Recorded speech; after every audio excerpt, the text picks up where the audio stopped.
some of the difficulties I faced in the beginning is when you really didn't know, for me anyway, zero Korean, like when I first came here. No Korean words or phrases whatsoever. I didn't even know how to say hello. I knew how to say hello and thank you, and that was it. I remember We looking knew on. nothing.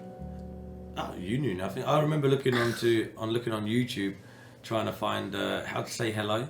And And he it messaged me on Facebook and was like, "Oh, Catherine, This is ridiculous. this is so long." Because I know now when we say it quick, like, and you're gonna say, oh, like it's so fast. But when you read that and somebody's on YouTube saying to you, "Annyeong haseyo" is hello, it's like, I was so scared of the language being so hard and so crazy, you know. And so when we came here, it was like we knew next to nothing.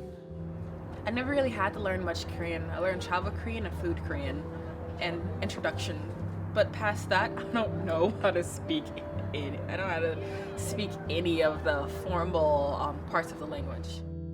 I don't study as much as I used to, but I do still, like, naturally you just pick up different things, or you go to a shop and you say, oh, how do you say this? And you look it up on your phone and then you know. They're happy. People are happy if you try to speak their language. You may sound like shit. Granted, I possibly sound like shit. But I think if you teach English and you speak Korean with your students, the students will correct you instantly. I've made a good effort, I think, and I can speak quite a large amount of Korean now to get by in everyday life. I'm pretty fine. How was your Korean, Catherine? I don't speak any Korean.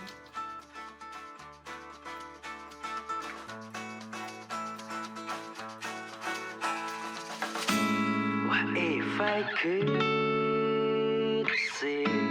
What if I could feel so many regrets away? We're at Phoenix Park, Pyeongchang.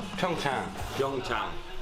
It's where the Olympics, I think, are going to be held in 2018. Yeah, so 18. 18. Yeah, looks really nice. Come to snowboard. So I didn't shred the do some face plants.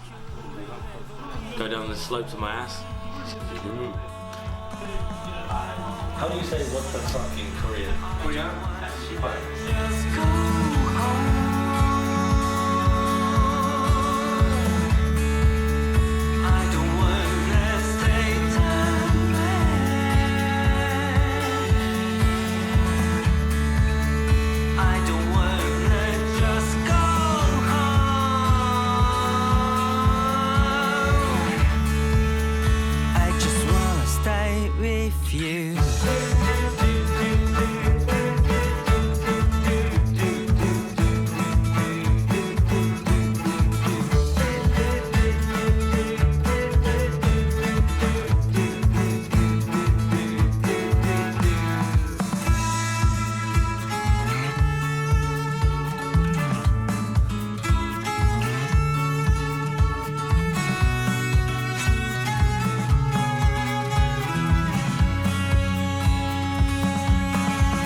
Let's forget your homework tomorrow. Just drink up and cheers to the morning sun.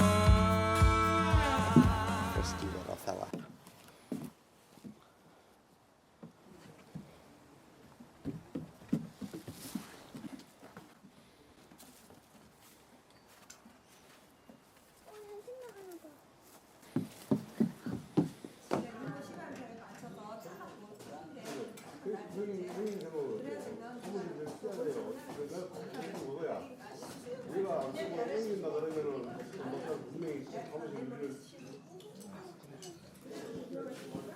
Time in Korea goes by really quickly. The first month was really slow because everything's new and every day seems like a really big deal. But then all of a sudden you've been here for 10 months and you don't know how. I think one interesting thing about living in a foreign country is people's perception of living in a foreign country. They think I'm like on some sort of permanent vacation, which, you know, in some ways it is, because I don't have as much worries as I do back home about certain things. But at the same time, living in a foreign country, you have sort of stresses that you wouldn't think of. You know, not everything the same. The electricity's not the same, so you got to worry about your electronics. You know, we don't have a dryer here. We got to hang our clothes up on a rack instead. You got to figure out all these little differences, and you're gonna have to take a shower in, you know, an entire room. They don't have bathtubs here. Maybe you really don't like that, so you're gonna find little differences here and there. That's different to traveling, because now you know you live here. So, but then you got your first bus journey, or your first trip to a restaurant, your first subway, your first trip to Seoul. A lot of that stuff is really difficult, because even like the simplest thing suddenly becomes really difficult because it's just so different to back home. Small inconveniences, but they really like add up, and they make things way more stressful than they have to be. Sometimes you get desensitized to the differences, and then like when my parents came and visited, or when my sister came and visited, I kind of took a step back and I realized how different everything is.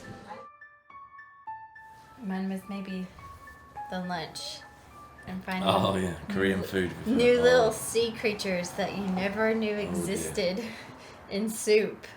She looks like I don't know what you're doing with those chopsticks. I usually will start off with the chopsticks for about the first 10-15 minutes before I ask for a fork. That's like stabbing stuff. I'm like, okay, I'm only getting like one thing at a time. Can I just have a fork, please? Yeah, well, you do try every time. Which I try. It's nice.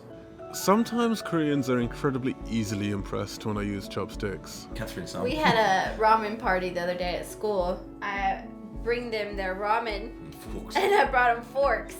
And they look at me like, why would you bring me a fork for this? And then they like all pull out their like secret chopsticks. It's just in the pocket. They're like, actually, teacher. I'm like, okay then. Korean food is my favorite thing about living in Korea.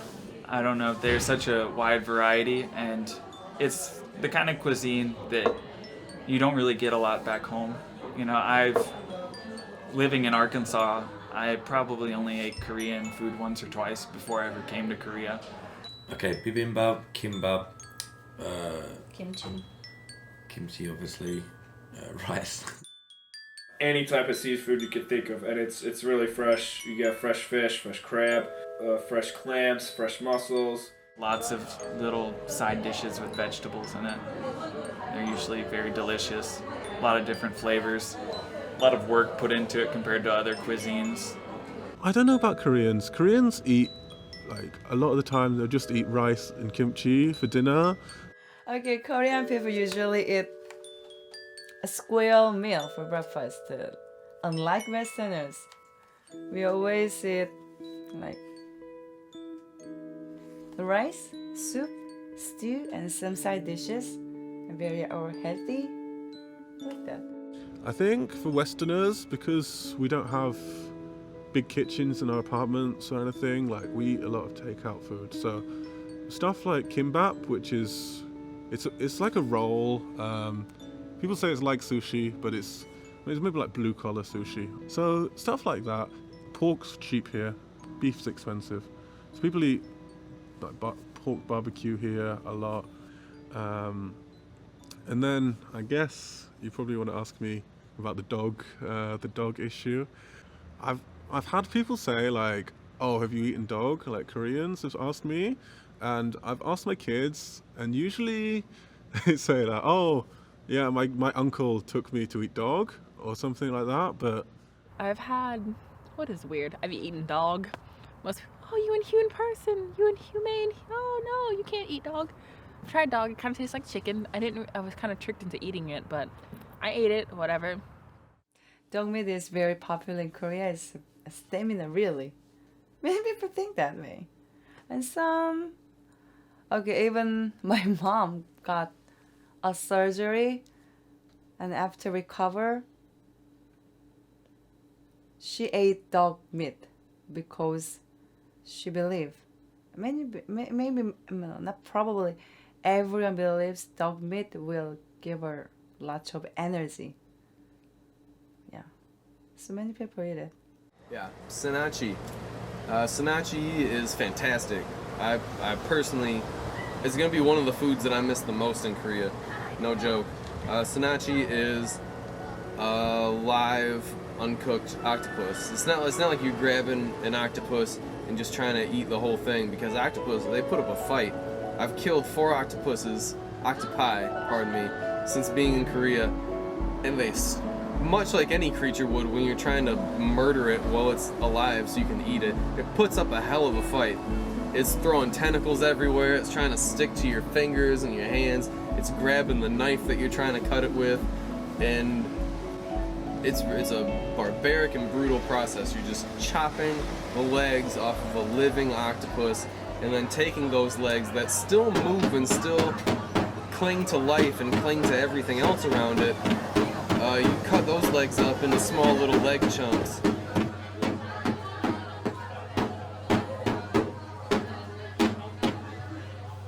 And you usually add, like, I don't know what exactly they put in it. It's probably like some kind of like sesame oil and like salt and pepper mix.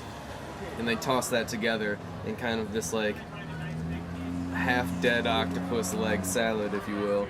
And then you just eat it, and it's still kind of squirming when it's in your mouth. You gotta chomp it. Some people, it's been reported, some people get a little disrespectful of the octopus's ability, and they don't cut the legs up as small as they should, or they don't chew it as well as they should, so that when they swallow it, it sticks to the insides of their throat and it suffocates them. And that's, you know, if you're gonna be a dick and not prepare it right, I think that's exactly what should happen to you, being disrespectful to a creature that you just brutally murdered like that. Like, it's funny. It's a tragically funny way to die. Ready? Start videoing? Is there a bigger one? Oh, that's like a brain. Oh. There you go. Chew it more than you think you should. Oh, it's like rolling in the sauce by itself. Okay, here we go. I did some pictures but no video. Chapstick, here. That sticks to the side of your mouth and that, right? So strange, but it's delicious. It's chewy in the best way that meat can be chewy, and the flavor. I mean, like live octopus doesn't really taste like much. It doesn't taste fishy. It's a little slimy, but it's not slimy to where it's off-putting. It's a really clean, simple, pleasing dish. I really enjoy it. I don't know where I'm gonna get live octopus back in Michigan, but I'll look for it.